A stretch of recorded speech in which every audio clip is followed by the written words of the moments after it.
जो ट्रेंड्स आ रहे हैं काफी डिफरेंस हमें देखने मिला है। काफी कॉन्फिडेंस नजर आ रहे थे। तेजस्वी यादव भी बकायदा शपथ विधि की डेट भी 18 तारीख उन्होंने बता दी थी। What went wrong according to you?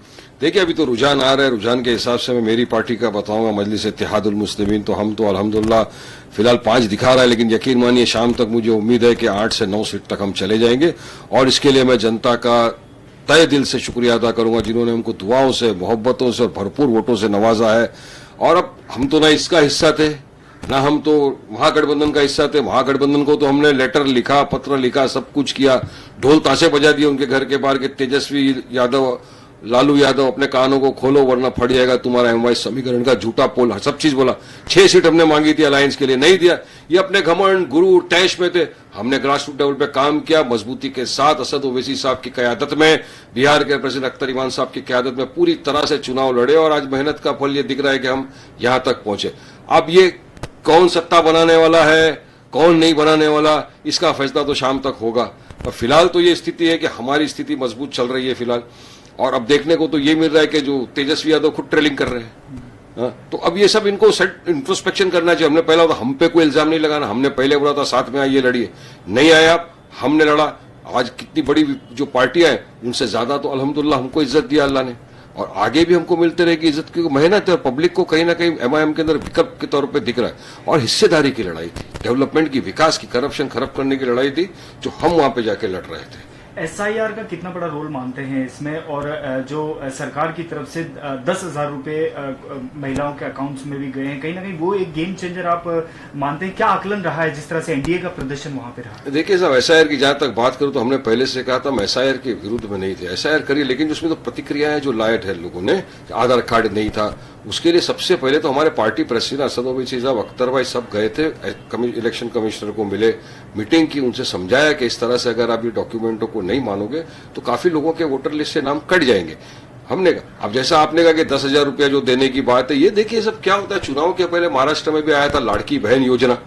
हाँ, चुनाव के बाद क्या हो गया, लाखों महिलाओं के अकाउंट में पैसे नहीं आ रहे अभी, और उसकी वजह से हो क्या रहा है। मैं कुछ लोगों को जानता हूं जो हमको बोलते, वारिस भाई हमको तो लगा था कि लाड़की बहन योजना में पैसा आ रहा है, तो किसने मोबाइल ईएमआई पे ले लिया, तो किसने क्या ईएमआई पे ले लिया, अब वो सब अटक गए। तो ये चुनाव के पहले होता है, उसके बाद अपना काम बनता, भाड़ में जाए जनता, ये वाला उसूल होता है। तो हम वही बात करते हैं जो प्रैक्टिकलिटी होती है, प्रैक्टिकल बात जो हम करना चाहते हैं, विकास और हिस्सेदारी की लड़ाई थी। देखिए हमारा मुद्दा भी ये था ना कि अगर आप 2% वाले मल्लाह को उप मुख्यमंत्री बना सकते, 14% वाला यादव मुख्यमंत्री बन सकता है, तो जो 19% वाला बिहार का मुसलमान है वो क्यों नहीं बन सकता भाई? उसको क्यों नजरअंदाज किया जा रहा है? क्या उसका अधिकार नहीं कि वो भी हिस्सेदारी में आए, पॉलिटिकल एम्पावरमेंट उसका भी हो? तो ये तमाम मुद्दे जब लेके गए जनता के सामने, तो जनता ने वाकई में कहा कि नहीं, हिस्सेदारी की लड़ाई, डेवलपमेंट, विकास। आज तक सीमांचल का नाम किसी के मुंह पे नहीं था। सबसे पिछड़ा ओवर क्यों है? क्योंकि वहां पर 68% मुसलमान है, अकलियतों की आबादी ज्यादा है।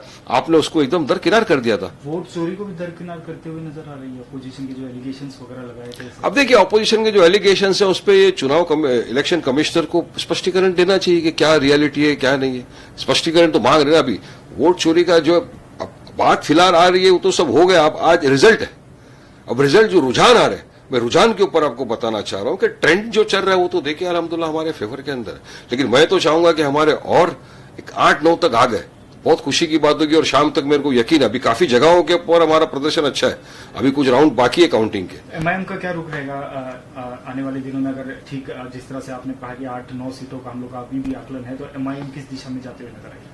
देखिए, एमआईएम तो विकास का हमारा मुद्दा था, सब कुछ था। जो कौन बनता है सत्ता में, कौन आता है, क्या होता है। मैं पहले भी हमारे 5 जीते हुए थे, तो हम तो विपक्ष के अंदर ही बैठे हुए थे और विपक्ष की भूमिका पूरी तरह निभा रहे थे। वहां पे फंडिंग जो लाना था डेवलपमेंट के लिए, काम, लोगों के काम करना हमारी तो मेन जवाबदारी, जिम्मेदारी, वही हम उसको समझते हैं।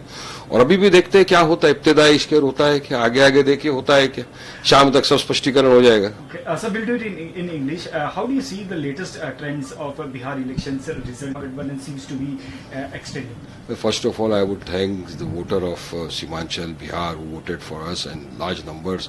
And see the percentage of vote in Simanchal, Kishanganj was 78%, and everywhere it was more than 75% and all. So I would like to thank the voter who showered us with blessings, prayers, and they voted for us. And till now, what we are seeing the trend is that we are leading on 5 seats. But till 5 p.m., I am hopeful and I am sure that inshallah we will go about 8 to 9 seats. I am hopeful for that because we have worked hard. Our party president Asad Owaisi Saab, under his leadership, under his guidance, Dr. Iman Saab's guidance, the entire unit worked there, and the love and the affection which was shown to us by the people of Simanchal, you could very well see what was going on there. And as an option, people saw that this party has come as an option.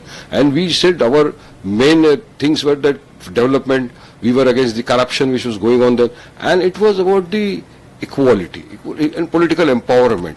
When a 2% Malla can become the deputy chief minister, when 14% Yadav can become the chief minister, why not a 19% Muslim?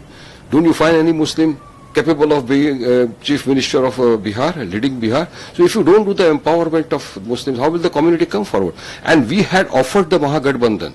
We said, okay, let's join hands together to ensure that the secular votes are not divided and to see to it that the BJP is defeated. We went to them several times. We offered them, okay, come, give us 6 seats. But their arrogance led to this disaster. They were so arrogant, they did not follow us, they did not accept our invitation, but we fought and public showered the blessings.